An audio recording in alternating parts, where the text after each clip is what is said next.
Okay, so in this first section, we're dealing with what's called a system of equations. So a system of equations is when you have two or more equations that use the same variables. The solution to the system is the point that satisfies all of the equations. So what we do is we use that point as an ordered pair. So an answer to this system might be, for example, 2, -3. When you graph, you'll encounter three possibilities. You might have one solution, you may have infinitely many, or you may have no solution, similar to what you've seen with solving equations. Okay, first scenario is intersecting lines. The point where the lines intersect is the solution. So it's one location in this case. The solution to this graph set is 1, 2. You see, we could graph these using y = mx plus b and then locate the one answer. Okay, so we can also encounter parallel lines. These lines will never intersect. So what that means is they never cross, there's no intersection, there's no solution.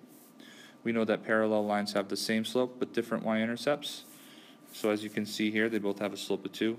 They're never going to cross, so there's no solution. Okay, in this scenario, the lines are the same, so we call those coinciding. Since the lines are on top of each other, there are infinitely many solutions. So these lines have the same slope and y-intercepts. They're essentially the same line. Alright, so why don't you guys take a moment, you can pause the video if you'd like, to identify the solution to the system graph below. You're just looking for the ordered pair coordinate. Alright, so here are some examples. Find the solution to the following system. So as you can see, both of these equations are written in standard form. So the easiest method, in my opinion, for solving these is to find x and y intercepts. So I'm going to do first is I'm going to replace x with 0, the x term with 0 on the top, which gives me just y = 4. So I know that's one of my y-intercepts. Okay, similar to that, I can replace y with 0, getting me 2x = 4. Solving that will give me x = 2. And draw my line. Try that a little better here. There we go. And there's my first graph. Okay, my second graph, I'm going to replace x with 0 again. Got to be careful here. I have negative y = 2, so positive y = -2. Alright, let's get rid of that. And then we'll replace y with 0. So x is 2. Actually, let me fix that here. My first one was supposed to be here. Okay, we'll place y with 0, x is 2. So that's actually going to be here. Okay, now that I've set that up, I'm going to intersect my lines. And it looks like they cross right here.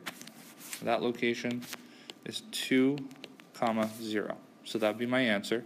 I could check by just replacing 2 and 0 into my original equation. So 2 times 2 plus 0 equals 4. That's true. 2 minus 0 equals 2. Also true. Now I'm guaranteed to have an answer. Alright, just one more example to look at here. Notice the first one here is in y = mx plus b. So I'm just going to simply graph it with -3 as the y-intercept and 2 as the slope. Up 2 over 1, up 2 over 1, up 2 over 1. Alright, here we go. There's my graph of the first line, pretty simple. The next one, I'm going to do the zeros thing to find my intercepts. If I plug 0 in for x, I get y = 1. And if I plug 0 in for y, this one's a little messy. -2x = 1. I'm going to divide both sides by -2 and get -1/2. And that's going to be like to the left about halfway, so right here. And when I graph this, you may notice it here, depending on how well I can graph this, that the lines appear to be parallel. So in this particular case, if they are, they have the same slope. They go up 2 over 1, up 2 over 1. There's no solution. Okay, so basically here's the process kind of in a nutshell. So there are 3 steps to solving these things. first of the steps is to obviously graph the equations so that we can see what we're dealing with.